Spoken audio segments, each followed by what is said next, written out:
Okay so यार, एक जो चीज़ है जो मार्केट में काफ़ी अभी पकड़ बनाए हुए हैं और जिसकी बहुत ज़्यादा चर्चा है वो है गोल्ड। ठीक है, राइट नाउ जो है गोल्ड का प्राइस अगर हम देखें तो हाल फिलहाल 73,285 चल रहा है। ठीक है, यानी कि 73,285 रुपये।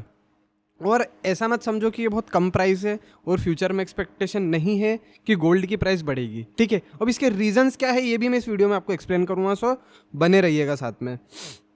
तो देखो, सबसे पहले गोल्ड का अगर हम गोल्ड के रेट देखने से पहले हम एक चीज़ ये मानते हैं कि सेंसेक्स और गोल्ड यानी कि स्टॉक मार्केट और गोल्ड जो है वो कॉन्ट्राडिक्टरी चलता है। यानी कि अगर सेंसेक्स बढ़ेगा तो गोल्ड का प्राइस भी बढ़ेगा, गोल्ड का प्राइस कम होगा और सेंसेक्स कम होगा तो गोल्ड का प्राइस बढ़ेगा। और काफ़ी हद तक ये बात सही भी है, क्योंकि होता ये है कि जो इन्वेस्टर्स होते हैं वो अपना पैसा सेंसेक्स में मार्केट में से निकाल के सीधा गोल्ड में डालते हैं, मतलब हेज करने के लिए।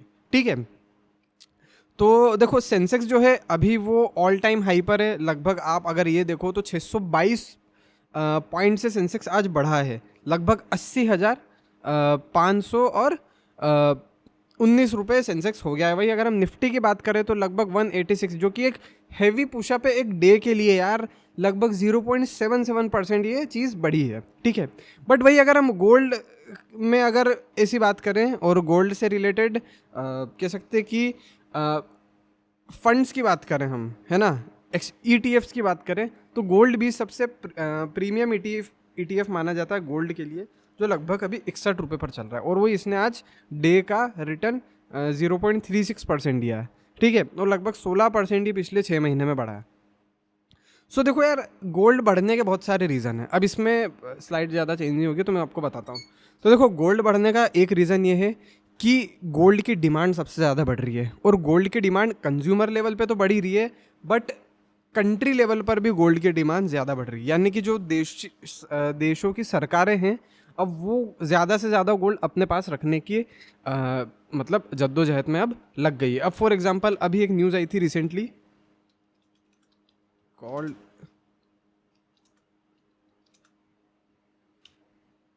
ठीक है,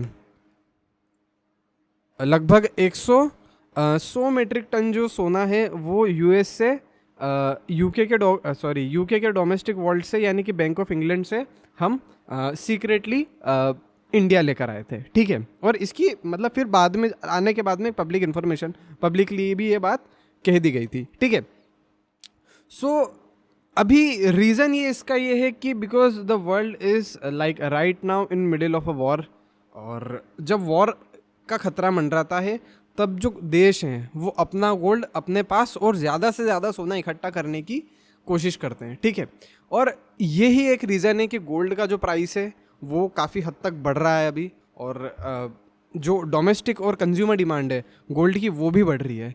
बट हाँ, अगर इस पॉइंट पर देखें कि जो इन्वेस्टर्स है वो अपना पैसा निकाल रहे हैं और गोल्ड में डाल रहे हैं, तो ये कहना थोड़ा सा गलत होगा, क्योंकि स्टॉक मार्केट जो है वो भी अब चरम पे आ चुका है, मतलब अब वो भी तूफानी में है, मतलब अभी वो भी बढ़ रहा है। ठीक है, सो अब आने वाले टाइम में ये आप देखोगे कि गोल्ड जो है ऑब्वियस सी बात है कि लगभग जहाँ तक कि मेरी एक्सपेक्टेशंस है 74,000 तो ये चीज़ हो ही चुकी है, बट ये इन फ्यूचर 90,000 तक, यानी कि आप 2025 के एंड तक भी अगर हम देखें तो 90,000 गोल्ड मेरी एक्सपेक्टेशन है कि जाएगी। ठीक है, सो अब देखने वाली बात यह है कि अगर इंटरनेशनल इवेंट्स जैसे कि जो वॉर चल रही है अगर वो रुक जाती है, या फिर जो वॉर का खतरा है वो कम हो जाता है, या फिर बिल्कुल निल हो जाता है, सारी वॉर्स रुक जाती है, तो हम देख सकते हैं कि गोल्ड के जो प्राइसेस है वो धीरे धीरे स्टेबिलिटी पर आएंगे।